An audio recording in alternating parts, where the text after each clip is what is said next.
Hi viewers, இன்னைக்கான வீடியோவில் என்ன நடக்கலாம்னு சொல்லிட்டு பார்க்கலாம். வீடியோக்குள்ளே போகிறதுக்கு முன்னாடி நம்ம சேனலை லைக் அண்ட் சப்ஸ்கிரைப் பண்ணிவிட்டு கொஞ்சம் சப்போர்ட் பண்ணுங்கள். வாங்க இப்போ வீடியோக்குள்ளே போகலாம். சாமுண்டீஸ்வரி சந்திரகலா பற்றின ஆதாரத்தை கார்த்தி மைல் இவங்க ரெண்டு பேருமே வீடியோவோட காட்டினா கூட அவங்க தங்கச்சி மேலே அவங்களுக்கு சந்தேகமே வரலை. என்னதான் இருந்தாலும் சந்திரா நம்மளுக்கு துரோகம் பண்ண மாட்டா அப்படிங்கிற மாதிரி தான் நினச்சிக்கிட்டு இருக்காங்க. இன்னொரு பக்கம் ஒருவேளை இவங்க சொல்கிறதெல்லாம் உண்மையாக இருக்குமா, சந்திரா கூட இருந்துக்கிட்டே குளிப்பறிக்கிறாளோ அப்படிங்கிற மாதிரி நம்ம சாமுண்டீஸ்வரி திங்க் பண்ண ஆரம்பிச்சுட்டாங்க. இந்த சைடு நம்ம சாமுண்டீஸ்வரிக்கு ஒரு ஃபோன் கால் வருது.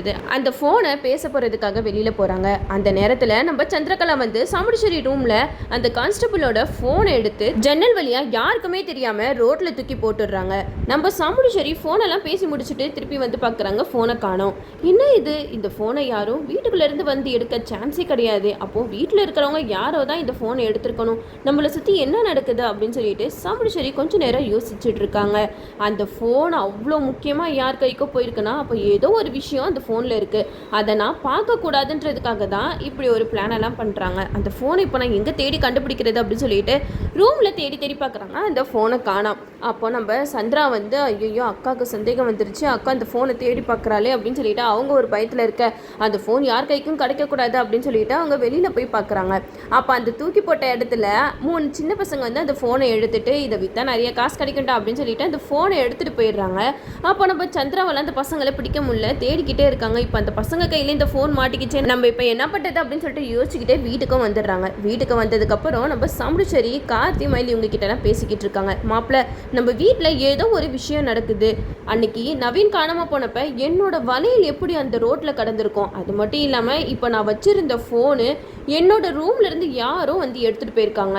இதெல்லாம் ஏன் நடக்குது, எதுக்காக நடக்குதுன்னு எனக்கு தெரியல. அப்போது நம்ம வீட்டை சுற்றி ஏதோ ஒரு மர்மம் நடந்துக்கிட்டே தான் இருக்குது. அதை கண்டுபிடிக்கணும்னா கண்டிப்பாக நம்ம வீட்டில் சிசிடிவி கேமராவை ஃபிக்ஸ் பண்ணணும் அப்படிங்கிற மாதிரி நம்ம சாமுண்டீஸ்வரி சொல்கிறாங்க. இதெல்லாம் பார்த்துட்டு நம்ம சந்திரகலா வந்து மனசில் நினைக்கிறாங்க, என்னது இது, அக்காவுக்கு சந்தேகம் வந்துடுச்சா, எதுக்காக அவள் சிசிடிவி கேமராலாம் ஃபிக்ஸ் பண்ணணும்னு நினச்சிக்கிட்டு இருக்கா, ஒன்றும் புரியலையே. இப்போ வீட்டை சுற்றி கேமரா இருந்தால் நம்மளால் எப்படி தில்லுமுள்ளு வேலையெல்லாம் பண்ண முடியும் அப்படிங்கிற மாதிரி சந்திரா ஒரு பக்கம் யோசிச்சுட்டு இருக்க. இந்த சைடு நம்ம சாமுண்டீஸ்வரி சொல்கிறாங்க, மாப்பிள்ளை நீங்கள் என்ன பண்ணுவீங்களோ ஏது பண்ணுவீங்களோ எனக்கு தெரியாது, சீக்கிரமாகவே சிசிடிவியை ஃபிக்ஸ் பண்ணுங்க அப்படிங்கிற மாதிரி சொல்ல, இதை கேட்ட கார்த்தியும் சீரியத்தை நாங்கள் உடனே பார்த்து முடிச்சிடுறோம் அப்படிங்கிற மாதிரி சொல்லிடுறாங்க. அப்போது மயில் வந்து கார்த்திக்கிட்ட சொல்கிறாங்க, என்னப்பா அத்தைக்கு ஏன் திடீர்னு இந்த ஒரு யோசனை வந்துச்சு அப்படின்னு சொல்லிட்டு கேட்க, அதுக்கு கார்த்தி சொல்கிறாங்க, அதான் வீட்டில் நிறைய விஷயம் நடக்குதுல்ல, நல்லது தான், இந்த சிசிடிவி கேமரா வச்சா கண்டிப்பாக இந்த சின்னத்தை மாற்றுறதுக்கு நிறைய வாய்ப்புகள் இருக்குது அப்படிங்கிற மாதிரி சொல்கிறாங்க.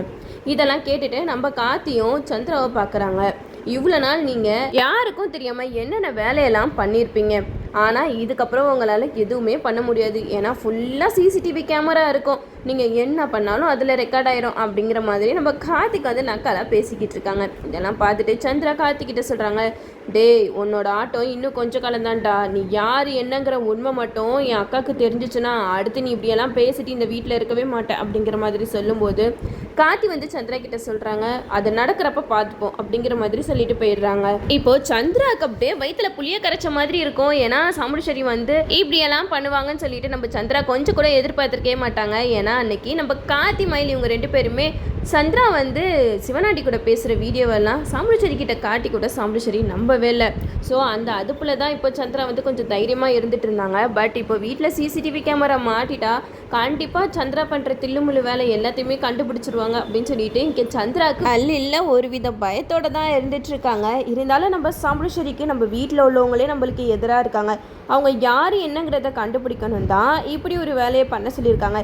சீக்கிரமாகவே இந்த சந்திரகலா மாட்டுவாங்களா, இல்லை அதுக்கு முன்னாடியே நம்ம கார்த்தி பற்றின விஷயம் எல்லாமே சாமுண்டீஸ்வரிக்கு தெரிஞ்சு கார்த்தியை வீட்டை விட்டு துரத்துவாங்களா அப்படிங்கிறத நம்மளும் பொறுமையாக வெயிட் பண்ணி பார்ப்போம். ஓகே வீவர்ஸ், இந்த வீடியோ உங்களுக்கு பிடிச்சிருந்தா லைக் பண்ணுங்கள், மறக்காமல் நம்ம சேனலை சப்ஸ்கிரைப் பண்ணிடுங்க.